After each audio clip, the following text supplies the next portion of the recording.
오늘 우리가 함께할 로마서 연구는 우리 1장 18절 이후에 있는 말씀, 계속해서 우리가 지난 시간에 이어서 하나님의 진노에 대한 주제를 다루도록 하겠습니다. 지난 시간에 우리는 하나님의 진노의 그 어떤 본질, 또 진노의 대상, 이런 것들을 우리가 함께 보았습니다. 계속해서 먼저 우리 본문을 함께 잠시 같이 읽도록 하겠습니다. 1장 18절부터 있는 말씀을 보겠습니다. 하나님의 진노가 불의로 진리를 막는 사람들의 모든 경건치 않음과 불의에 대하여 하늘로 쫓아 나타나나니 이는 하나님을 알만한 것이 저희 속에 보임이라. 하나님께서 이를 저희에게 보이셨느니라. 창세로부터 그의 보이지 아니하는 것들 곧 그의 영원하신 능력과 신성이 그 만드신 만물에 분명히 보여 알게 되나니 그러므로 저희가 핑계치 못할지니라. 여러분, 지금 바울은 하나님의 진노가 무엇하고 있다라고 말하고 있습니까? 하나님의 진노가 하늘로 쫓아 나타나고 있다라고 하는 사실을 이야기하고 있습니다. 분명 우리는 일반적으로 하나님의 진노를 생각하면 제일 먼저 무엇을 생각할까요? 마지막 심판을 생각할 때가 참 많아요. 일반적으로 우리가 그렇게 생각하는 경향이 있죠. 그래서 궁극적으로 마지막 심판 날에 나타날 하나님의 진노를 생각을 많이 합니다. 물론 바울은 로마서 13장 4절의 말씀을 통해서 공적인 정의의 실행을 통해서 현재 나타나는 하나님의 진노에 대하여도 이야기하고 있습니다. 그러나 지금 이 부분에서는 바울이 무엇에 대하여 생각하고 있지 않는가 하면 이 두 가지 것에 대하여 생각하지 않고 있어요. 다시 말해서 궁극적으로 마지막 심판날에 나타나는 하나님의 진노 혹은 어떤 공적인 정의의 실행을 위해서 하나님께서 세상의 권세자들을 사용하여서 심판하시는 그런 종류의 심판을, 그런 진노를 지금 생각하는 것이 아니에요. 그러면 어떤 것을 생각하는가? 하나님의 진노가 현재 나타나는 다른 경우를 지금 생각하고 있다라고 우리가 먼저 생각해야 합니다. 그래서 지금 하늘로 쫓아 하나님의 진노가 나타나고 있는데 그 하나님의 진노의 성격이 어떤 것인가? 지금 나타나는 하나님의 그 진노는 어떤 모양으로 나타나고 있는가라고 하는 것을 우리가 오늘 이해하는 것이 굉장히 중요합니다. 이 개념을 우리가 바르게 이해하는 것이 굉장히 중요해요. 왜 그런가 하면 우리는 하나님의 성품, 하나님의 어떤 품성과 관련해서 하나님의 진노를 바르게 이해할 수 있는 중요한 하나의 단서가 여기에서 제공되고 있기 때문입니다. 그러면 그 하나님의 진노가 어떻게 나타나고 있는가, 어떠한 모습으로 나타나는가, 그것이 바로 24절과 26절과 28절의 말씀이에요. 여러분 24절, 26절, 28절의 말씀을 보시면 어떤 그 표현이 등장하는가 하면 먼저 24절을 보시기 바랍니다. 그러므로 하나님께서 저희를 마음의 정욕대로 더러움에 무엇하사? 내어버려 두사라고 하는 말씀이 등장합니다. 내어버려 두사. 이 내어버려 두사라고 하는 그 표현이 지금 24절만 나오는 게 아니에요. 이것이 반복적으로 나옵니다. 26절 보시기 바랍니다, 여러분. 이를 인하여 하나님께서 저희를 부끄러운 욕심에 또 뭐가 나와요? 내어버려 두셨다라고 하는 말씀이 나오죠. 또 28절 마찬가지입니다. 또한 저희가 마음에 하나님 두기를 싫어하며 하나님께서 저희를 그 상실한 마음대로 무엇하셨어요? 또 내어버려 두사라고 하는 말씀을 우리가 보게 됩니다. 이 내어버려 두사,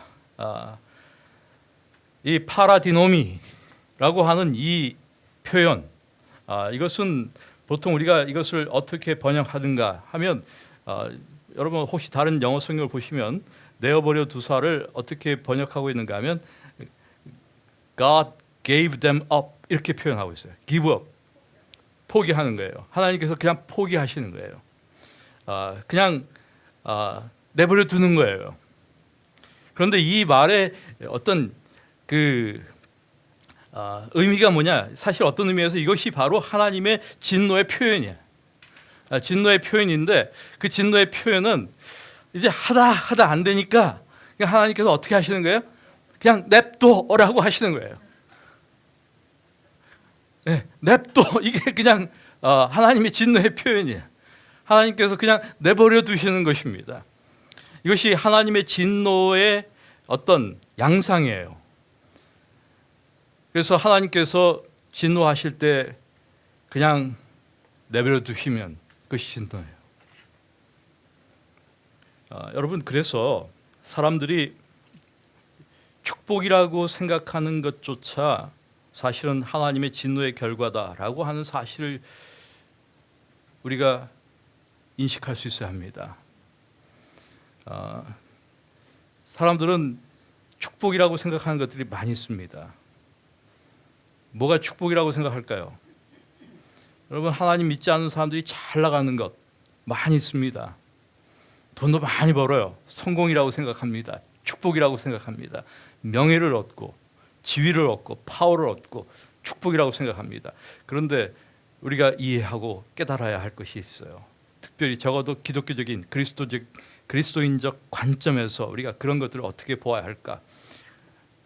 여러분, 그것은 복처럼 보이는 것조차도 축복이 아니에요. 왜 그것이 축복이 아닌가? 나중에 좀 더 이 문제들에 대해서 생각을 해보도록 하겠습니다. 자, 우리가 하나님이 진노라고 하는 말을 일반적으로 들을 때 느끼는 느낌, 그것은 뭐 하늘로부터 내려오는 큰 불 혹은 격변 이런 것들을 염두에 둘 수가 있지만은 사실은 조용하고 눈에 보이지 않게 역사하는 것을 우리가 별로 생각하지 못합니다. 그러나 우리가 기억해야 합니다. 하나님의 진노는 때로 간섭함으로 오는 것이 아니라 간섭하지 않음으로 오는 것이다. 사실 부모로서 자녀에게 사실은 자녀들이 몰라서 그렇지 제일 큰 부모의 진노가 무엇으로 나타나는지 아세요?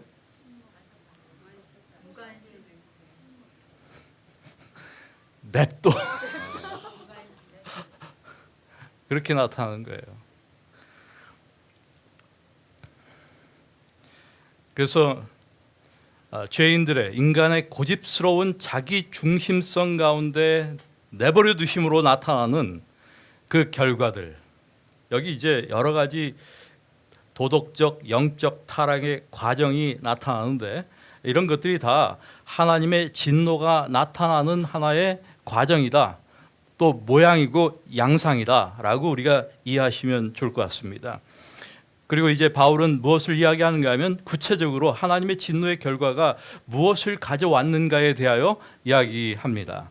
여러분, 먼저 21절부터 24절의 말씀을 우리 함께 보시겠습니다. 하나님을 알되 하나님으로 영화롭게도 아니하며 감사치도 아니하고 오히려 그 생각이 허망하여지며 미련한 마음이 어두워졌나니 스스로 지혜 있다 하나 우준하게 되어 어리석게 되어, 그 뜻입니다.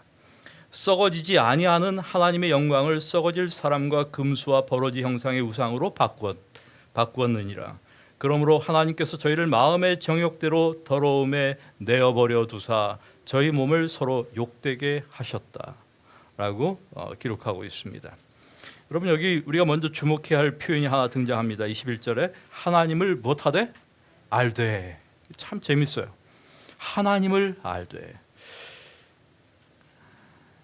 여러분, 사람이 하나님을 알면 마땅히 어떤 반응을 보여야지 될까요? 우리가 하나님을 알면 정말 자연스러운 그 반응이 무엇이 되어야 할까?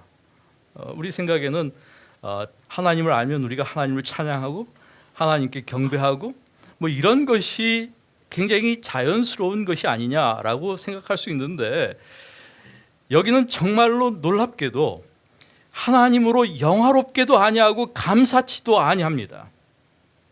오히려 그 생각이 허망하여지며 미련한 마음이 어두워집니다. 아주 어리석게 됩니다. 그래서 하나님을 아는 것을 무엇으로 교환해버리는가 하면 우상숭배와 교환합니다. 여러분, 하나님을 섬기는 게 아니라 대신 하나님을 아니까 하나님을 버리는 거예요. 참 놀라운 일이에요. 하나님을 아니까 하나님을 버려요. 오히려 여기 지금 바울이 그 얘기를 하고 있어요. 그래서 그것을 무엇으로 바꾸는가 하면 하나님 대신에 우상으로 바꿔요.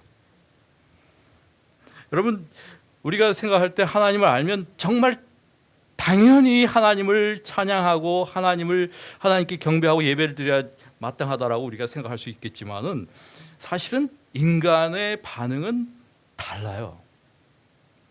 역사적으로도 그랬습니다.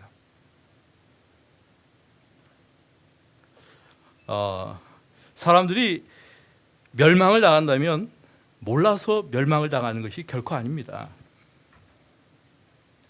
여러분, 우리가 벨사살을 생각할 수가 있습니다. 벨사살 왕 아시죠, 여러분? 바벨론이 멸망할 때 다니엘이 벨사살을 책망하는 장면이 나와요. 어떻게 책망하는지 아십니까? 우리가 다니엘 5장 22절에 있는 말씀을 보게 되면 이 벨사살에 대한 다니엘의 책망이 나옵니다. 그런데 그 책망의 내용이 다른 게 아니에요. 왕이여 하면서 이야기하는 건, 그 내용은 왕이 알고도 알고도라고 하는 말을 합니다. 왕이 알고도 마음을 낮추지 않았다. 여러분, 사람들이 만약에 멸망을 당한다면 그 이유는 무엇인가? 몰라서가 아닙니다. 알면서도 하나님을 버리는 것입니다. 마음을 낮추지 않는 것이죠.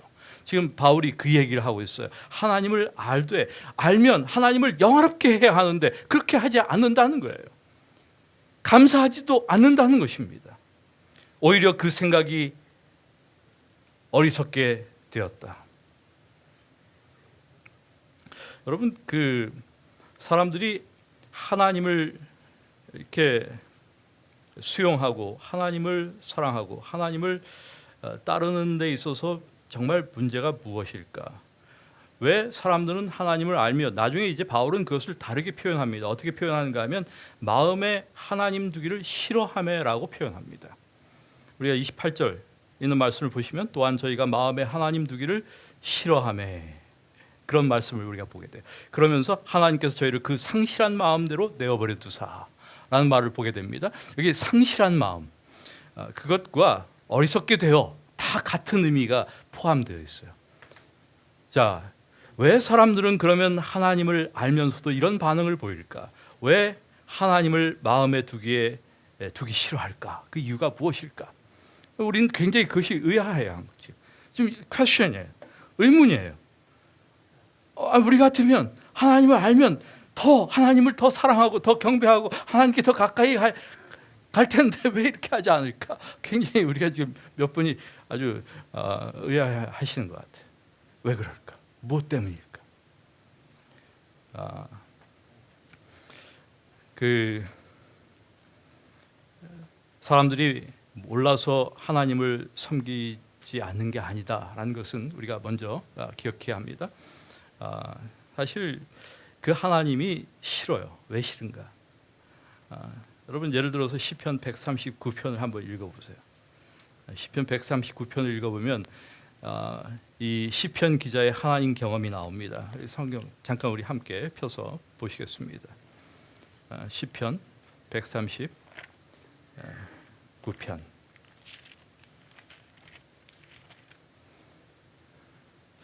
여호와여, 주께서 나를 감찰하시고 하셨나이다. 주께서 나의 앉고 일어섬을 아시며 멀리서도 나의 생각을 통촉하시오며 나의 길과 눕는 것을 감찰하시며 나의 모든 행위를 익히 아시오니 여호와여, 내 혀의 말을 알지 못하시는 것이 하나도 없으시니이다. 자, 여기 지금 시편 기자가 하나님에 대하여 묘사하는 내용을 가만 보세요. 하나님이 어떤 분이세요? 다 알아. 여러분 이런 하나님 좋아요?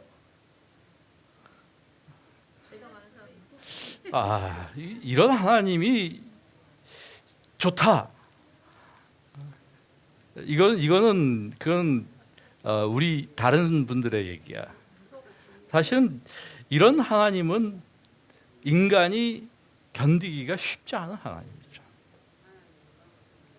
이런 하나님은 우리들에게, 인간에게 굉장히 부담스러운 분이죠. 아니 생각해 보세요. 누가 우리 집사님 속속들이 다 한다고 생각을 해보세요. 아니 이건 보통 문제가 아니야 사실은. 사실 저도 마찬가지예요. 누가 저에 대해서 뭐 내가 집에서 앉고 일어나는 것조차도 다 아시고 무슨 말을 하는지 무슨 생각을 하고 있는지 다 안다. 저는 솔직히 그 사람은 보기 싫어요. 그 사람은 제 가까이 있으면 안 될 것 같아요. 자, 사실은 이 시편 기자가 이런 느낌을 받는 거예요. 강하게 받아요. 저는 이 시편 139편을 늘 읽으면서 그런 느낌을 많이 받아요. 야, 굉장히 부담스러운 하나님이다.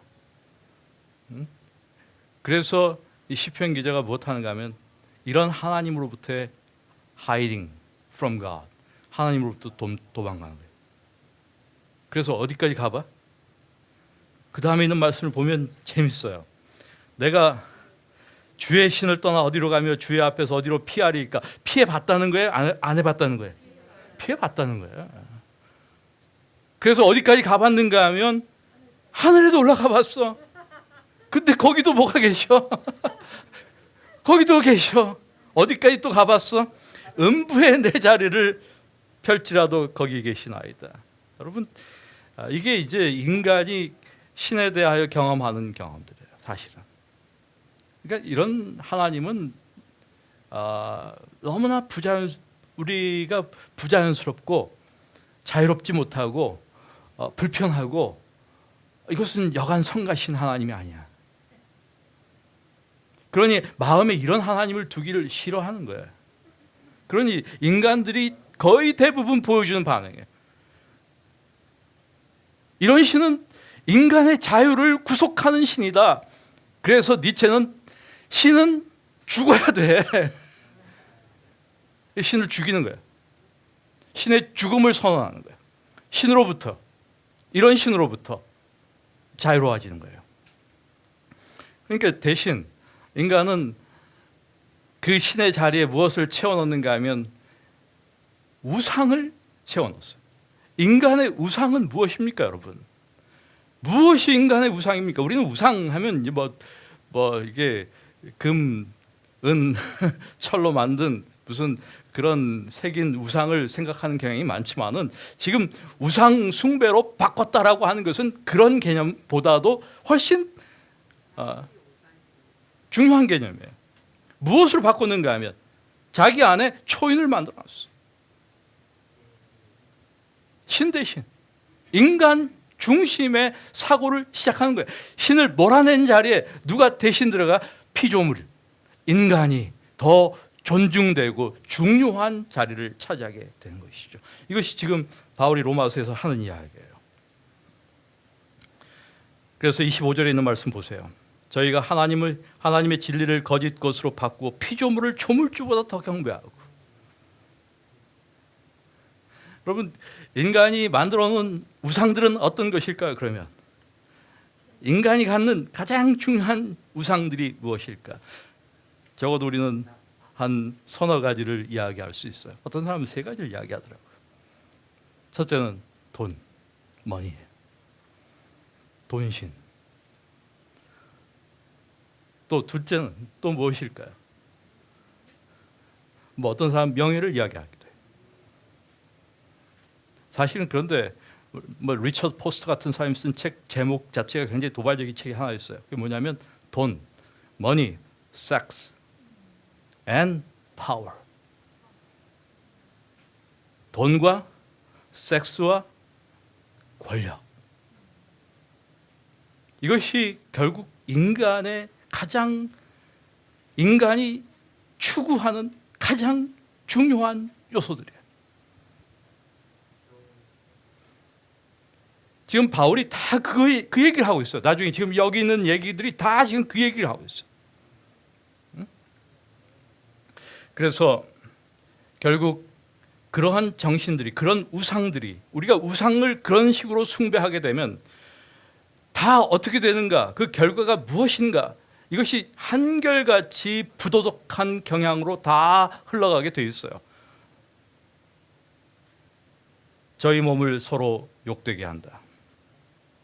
그래서 부정한 관계를 맺게 되고 인간성이 파괴되는 것입니다. 자, 25절부터 있는 말씀 또 우리 함께 보시겠습니다. 이는 저희가 하나님의 진리를 거짓 것으로 바꿔 피조물을 조물주보다 더 경배하고 섬김이라. 주는 곧 영원히 찬송할 이시로다. 아멘. 이를 인하여 하나님께서 저희를 부끄러운 욕심에 내어버려 두셨으니 곧 저희 여인들도 순리대로 쓸 것을 받고 영리로 쓰며 이와 같이 남자들도 순리대로 여인 쓰기를 버리고 서로 향하여 음욕이 부릴 듯하며 남자가 남자로 더불어 부끄러운 일을 행하여 저희의 그릇 때문에 상당한 보응을 그 자신에 받았다. 여기 또 다른 교환이 나오죠. 진리를 거짓으로 바꿉니다. 또 피조물을 조물주보다 더 경배하고 섬깁니다. 여러분, 사실은 인간은 경배와 섬김의 대상이 되어서는 안 됩니다. 오직 주만 찬송을 받을 만한 분입니다. 오직 주님만. 그런데 지금 그렇게 하고 있어요. 지금 피조물을 조물주보다 더 경배하고 섬기는 것이죠. 그리고 부끄러운 욕심에 하나님께서 내어버려 두셨습니다. 그러자 순리대로 아니라 영리로 쓰게 됩니다. 무엇이 나타나는가 하면 동성애가 나타납니다. 사실 이 동성애에 대한 언급, 사실 굉장히 아주 명백하게 바울이 로마서에서 지적하고 있는 부분 중에 하나예요. 사실 이것을 다르게 우리가 설명할 수가 없어요. 특별히 레위기 18장의 성적인 타락과 욕망을 대표하는 것이 무엇인가 하면 바로 동성애예요. 그래서 하나님의 진노의 뚜렷한 모습, 그것이 무엇으로 나타나고 표현되고 표출되는가? 성적 방종. 여러분, 어떤 의미에서 이 시대처럼 성적으로 문제가 있었던 시대가 과연 있었을까? 우리는 그런 생각을 좀 해볼 필요가 있습니다. 가정에서도, 직장에서도, 교회에서도 이 성적인 문제가 이렇게 심각했던 적이 과연 있었나? 우리는 지금 어떤 모습들을 관찰하고 있는가? 하나님의 진노가 우리 주변에서 어떻게 나타나고 있는가를 보고 있는 거예요. 사실 이 동성애 문제 같은 게 과거에는 항상 수면 아래에 있었습니다. 과거에 동성애가 없었던 게 아니에요. 있었어요. 그런데 이것이 지금은 어떻게 됐습니까? 커밍 아웃 됐어요. 마치 무엇처럼? 하나도 이상하지 않은 것처럼. 그것이 마치 정상적인 것처럼. 굉장히 놀라운 사회에 우리가 지금 들어와 있습니다. 이 시대에. 교회 안에도 마찬가지예요. 여러분, 교회 안에도 동성애자들이 있어요. 그래서 뭐 동성애 이 어소시에이션 이런 것도 있어요. 다른 교회 이야기하는 게 아니에요.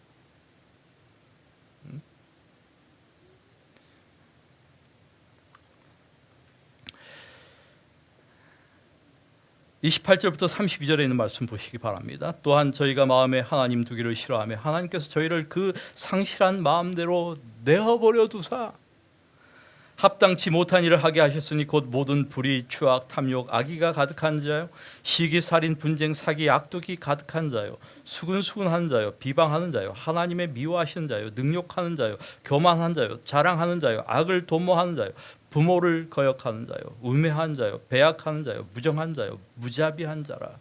저희가 이 같은 일을 행하는 자는 사형에 해당하다고 하나님의 정하심을 모르고도 알고도 자기들만 행할 뿐만 아니라 또한 그 일을 행하는 자를 옳다 하느니라.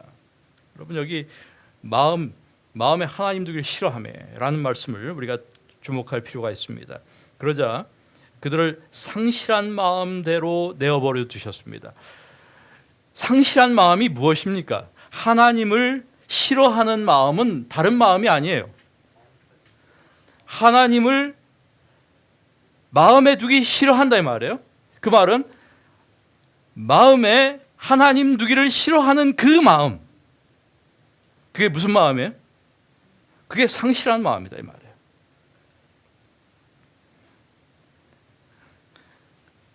상실한 마음을 가지고 있는 사람들은 하나님을 절대 마음에 두지 않습니다. 그러면 그 상실한 마음이라고 하는 것이 어떤 마음이냐? 우리는 그것을 죽은 마음이라고 말할 수가 있습니다. 혹은 무가치한 마음입니다. 다르게 이야기하면 그것은 화인 맞은 양심입니다. 죽은 마음이에요. 무가치한 마음이 된 상태입니다.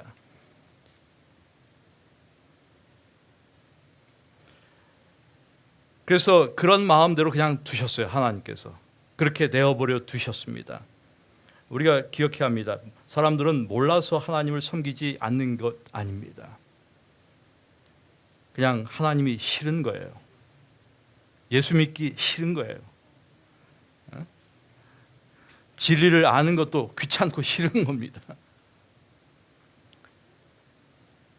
하나님께서 저희를 그 상실한 마음대로 내어버려 두셨습니다. 그러자 어떤 일들이 생겨나는가? 여기 몇 가지의 악의 목록이 등장하는가 하면 21개의 악의 목록이 등장합니다.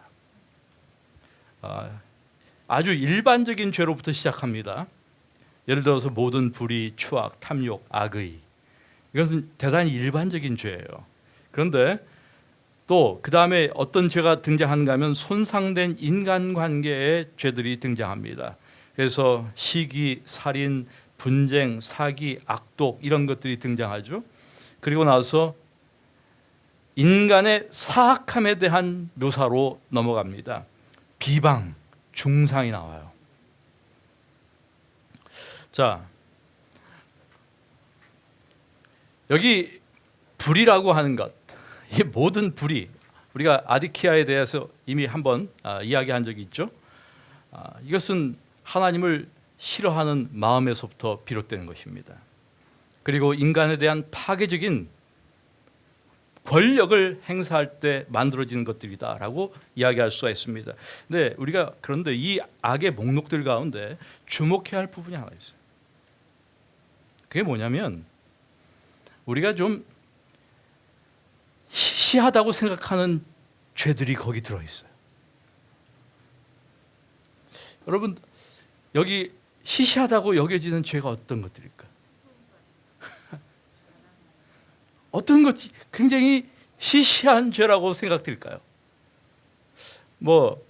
모든 불의, 추악, 탐욕, 악의 이런 것들은 다 뭐처럼 보여요?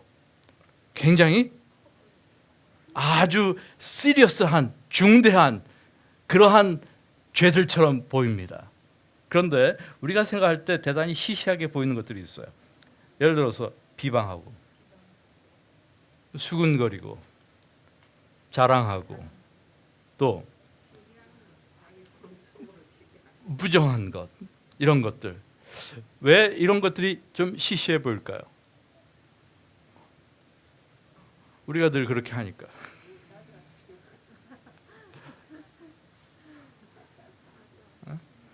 그래서 좀 시시해 보여요. 그런데 정말 우리가 주목해야 할 부분이 무엇인가 하면 바울이 지금 이런 비방하고 수군거리고 자랑하고 무정한 것 이런 죄들을 동성애보다 더한 하나님의 진노를 불러오는 죄로 규정하고 있다는 사실을 주목해야 합니다. 왜 이것이 그렇게 놀라운 관점인가? 그래서 이게 혁명적인 관점이다라고 말할 수가 있어 사실은. 왜냐하면 우리는 그런 것들은 아무것도 아니라고 생각해요. 그게 뭐가 그렇게 큰 문제예요? 맨날 우리가 하는 것들인데 뭐 그렇게 큰 대수야 그게. 별로 중요하지도 않고 아주 뭐 시리어스하지 않아 전혀. 아주 가벼운 것들이에요. 그런데 우리가 예수 그리스도의 십자가라고 하는 그 컨텍스트를 이렇게 그리워 보면서 생각을 해보면 어떠한 사실을 발견할 수 있는가? 여러분, 예수님께서 십자가에 달려 돌아가시는 그 장면을 한번 생각해 보시기 바랍니다. 그 지금 컨텍스트를 생각해 보세요. 자, 거기에 어떤 사람들이 있는가 하면 로마 군병들의 속옷을 제비 뽑고 있는 그런 모습을 우리가 상상할 수가 있습니다. 또 지나가는 사람들은 다 못합니까? 수군거립니다. 예수님을 조롱합니다. 어떻게 조롱합니까? 자기는 남은 구원하였을 때 자기는 구원하지 못하는구나 하면서 조롱합니다. 가끔 어떤 사람들은 힐끔힐끔 예수님의 벗은 모습을 쳐다봅니다. 그 수치 가운데 십자가에 달려 계신 그 예수, 그 예수님을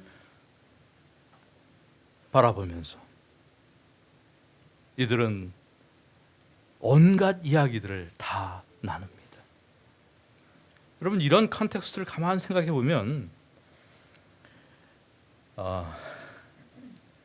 누가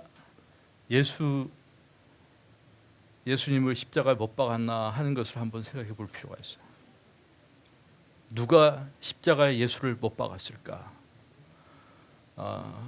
우리는 여기에서 동성애자들이 십자가에 예수를 못 박았다는 사실을 도무지 생각해 볼 수도 없습니다. 예수를 십자가에 못 박은 사람들은 동성애자들이 아니에요. 또 모든 불의와 추악과 탐욕, 악이 충만한 아주 나쁜 인간들이 아니에요. 소위 말해서 예수를 십자가에 못 박은 사람들은 누구인가? 제가 보니까 이런 수군거리고 비방하고 자랑하고 무정한 인간들이에요. 이런 의미에서 지금 바울이 이야기하고 있어요. 그래서 이런 죄들이 그렇게 가벼운 것들이 아니라 시시한 것이 아니다라는 것을 우리에게 상기시키고 있어요. 그래서 무엇이 예수를 십자가에 못 박게 했나? 그것은 비방과 냉담과 무관심과 이기적인 행태들이다. 그래서 여러분,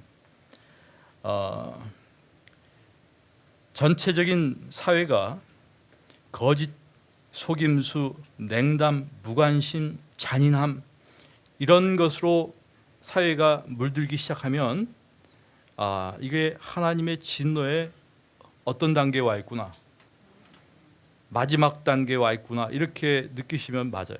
저는 오늘 우리의 사회를 가만히 볼 때 여기까지 거의 가지 않았나 하는 생각이 들 때가 많아요.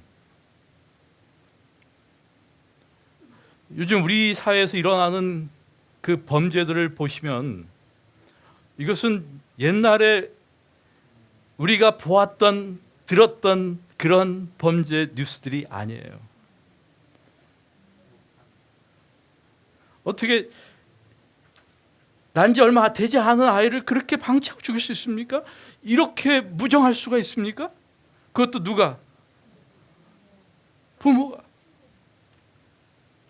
이건 우리가 상상할 수가 없는 일들이에요. 보통 생각하기가 어려운 그러한 범죄들이 일어납니다. 얼마나 사회가 거짓과 속임수로 가득 차 있는지 몰라요. 여러분, 우리가 청문회 할 때마다 보는 거 아니에요? 웬 거짓이 이렇게 많아?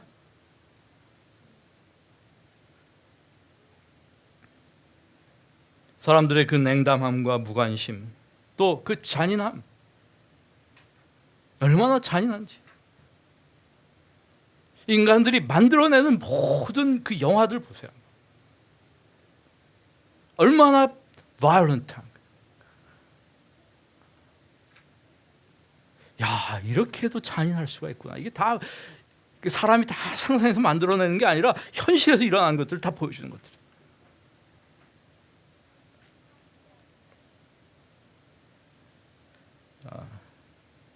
여러분, 이것이 하나님의 진노의 마지막 단계다. 이 사회가 이런 것들로 뒤덮여 있으면 하나님의 진노가 우리 사회에 내리고 있구나라고 하는 것을 우리가 느끼는 것은 참 중요합니다. 여러분, 교회 안에서 우리가 이렇게 시시하게 생각하는 일들이 너무 많이 벌어져요. 응? 비방하고 수근거리고 이런 거 이 교회에서 있으면 안 돼.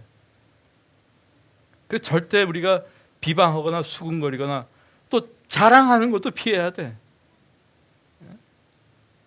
그래서 할 말이 있으면 그 사람에게 이렇게 대놓고 하시는 게 필요해요. 뒤에서 수근수근 하지 마시고. 그래서 뒤에서 수근거리는 것이 하나님의 진노의 마지막 단계를 불러오는 것이다라는 사실을 꼭 기억해야 합니다. 그래서 이런 것들이 교회 안에서 발견되면 안 된다. 우리 교회 안에 이런 것이 있으면 안 된다. 32절의 말씀, 저희가 이 같은 일을 행하는 자는 어디에 해당한다? 사형에 해당한다고 하나님의 정하심을 알고도 다 알고 있어요. 죄의 삭은 사망이라고 하는 것, 또 그들의 양심이 그들을 정죄하고 있다고 하는 것, 그런데 그럼에도 불구하고 악을 행하는 것입니다. 이것이 지금 1장 18절부터 32절까지 지금 바울이 언급하고 있는 하나님의 진노에 대한 이야기입니다. 그래서 오늘 우리가 이 부분을 정리하면서 하나님의 진노라고 하는 것은 폭력적인 것이 아니다라는 것을 기억해야 합니다. 또한 그것은 그냥 내버려 두는 것이다. 하나님의 진노는 무엇을 어떻게 나타나느냐? 내버려 두는 그것을 통하여 나타난다. 여러분, 하나님께서 내버려 두시는 것에 대해서 좀 또 문제를 제기하는 분들이 있을 수 있어요. 하나님께서 그냥 내버려 두시고 방치하시는 거 아니야? 그것은 방치입니까? 하나님의 내버려 두심의 가장 그 극적인 하나의 장면이 무엇일까? 무엇이라고 생각하세요? 하나님께서 내버려 두시는 극적인 장면, 그리고 그 내버려 두신다는 것이 하나님의 어떤 모습을 우리에게 보여주고 있을까? 이것을 생각할 수 있는 가장 중요한 장면이 무엇일까요? 이것은 탕자의 비유입니다. 여러분.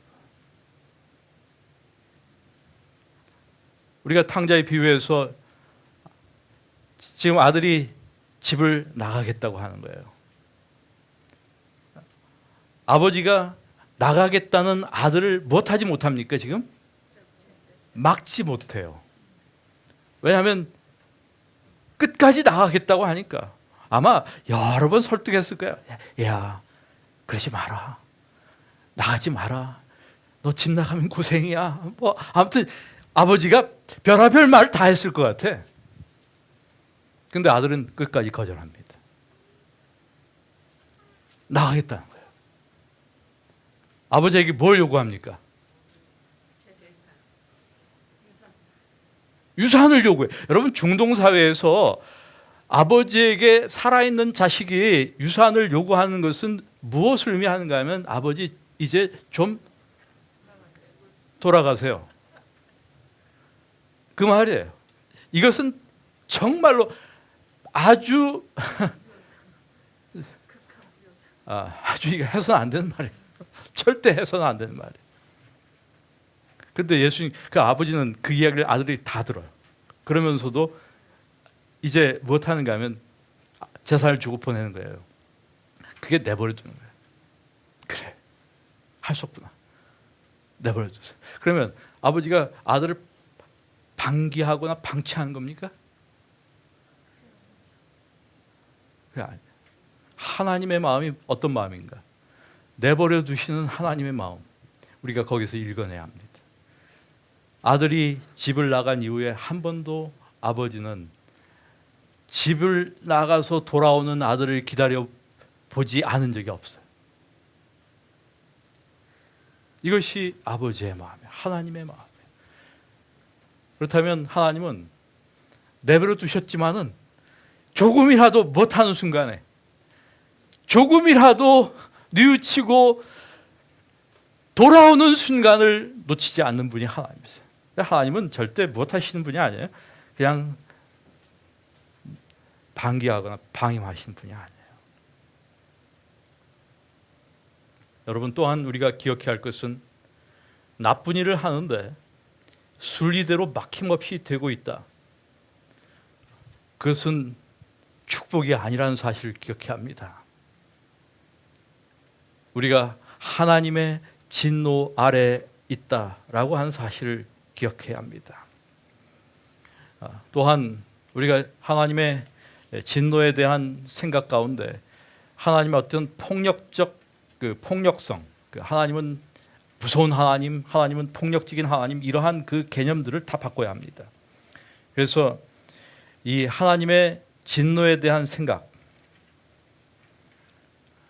이것을 우리가 어떻게 새롭게 할 수 있을까? 사실 제가 하나님의 어떤 품성을 이해하는 데 있어서 이 하나님의 진노라고 하는 것이 너무나 어색하니까, 하나님의 사랑을 이야기할 때는 쉽지만은 하나님 사랑 설명하는 건 하나도 어렵지 않아요. 그러나 하나님의 진노를 설명하는 것은 너무너무 어려운 일이에요. 왜냐하면 이게 잘 조화가 되지 않는 것처럼 보이기 때문에. 그런데 우리가 하나님의 진노에 대하여 갖고 있는 그 잘못된 사고들을 좀 바꿀 필요가 있다. 중요한 이유 중에 하나가 재림교회 기별 가운데 대단히 그 핵심적, 중심적 기별 가운데 하나가 하나님의 심판이에요. 심판에 대한 기별을 가지고 있는 교회예요. 그래서 하나님의 심판에 대하여 우리가 무엇합니까? 사람들에게 이야기하지 않습니까? 하나님의 심판의 임박성에 대해서 이야기하고 있기 때문에 그 심판에 대한 이해를 우리가 바르게 갖는 것도 대단히 중요하다라고 할 수가 있습니다. 그래서 사실은 하나님의 진노가 가장 분명하게 명백하게 나타난 그 사건, 그 장소, 그것이 무엇일까? 사실은 십자가예요. 십자가야말로 하나님의 진노가 가장 다이나믹하고 가장 어떤 극적으로 나타났던 그러한 장소다라고 할 수가 있습니다. 그래서 누가 희생했어요? 아들이 희생하는 것이죠. 예수님께서 희생하는 것입니다. 이것이 사실 하나님의 진노의 어떤 결과예요. 어떤 의미에서.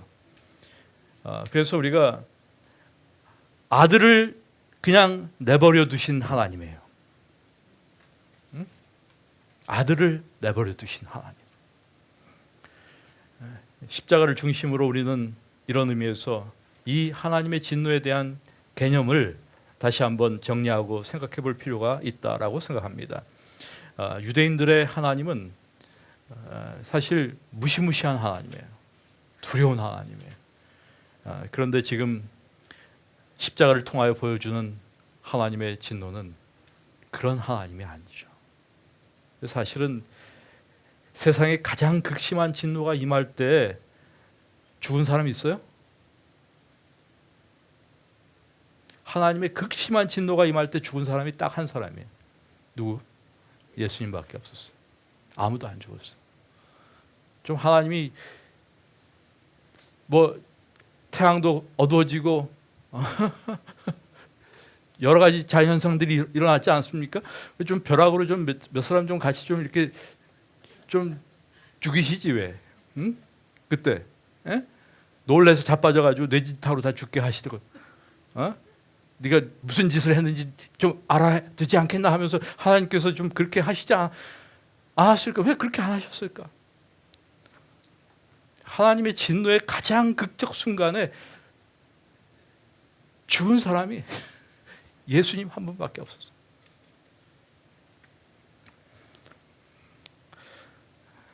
우리는 십자가를 통하여 하나님의 진노의 개념을 다시 바르게 다시 한번 바르게 정립할 수가 있는 것이죠.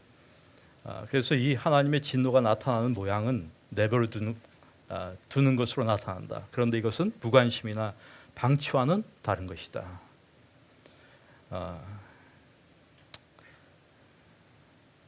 그래서 하나님께서는 또 극적으로 보여주신 게 무엇인가 하면 돌이키기만 하면, 하나님을 향해서 예스하기만 하면 바로 못하시는 하나님, 구원하시는 그 하나님을 어디서 보여주시는가 하면 십자가 옆에서 보여주시는 거예요. 그래서 사실은 그 강도가, 십자가 옆에 달린 그 강도가 구원받는 그 장면은 성경에서 가장 극적 구원의 장면 중에 하나예요. 그리고 그 장면이 얼마나 희망적 장면인지 몰라요, 사실은. 그러니까 누구에게 희망이 생기는 거예요, 사실은? 우리에게 희망이 생기는 거 아니에요. 야, 저런 강도가 구원받았다면 우리도 좀 구원받을 수 있겠구나 하는 그러한 가능성과 희망을 보게 되는 것이죠. 하나님의 사랑이 어떻게 그렇게 극적으로 그 진노와 사랑이 오버랩돼 가지고 나타나는가를 보여주는 그러한 장면이 아닌가 생각합니다. 자, 오늘 우리 로마서 강의는 여기에서 마치도록 하겠습니다.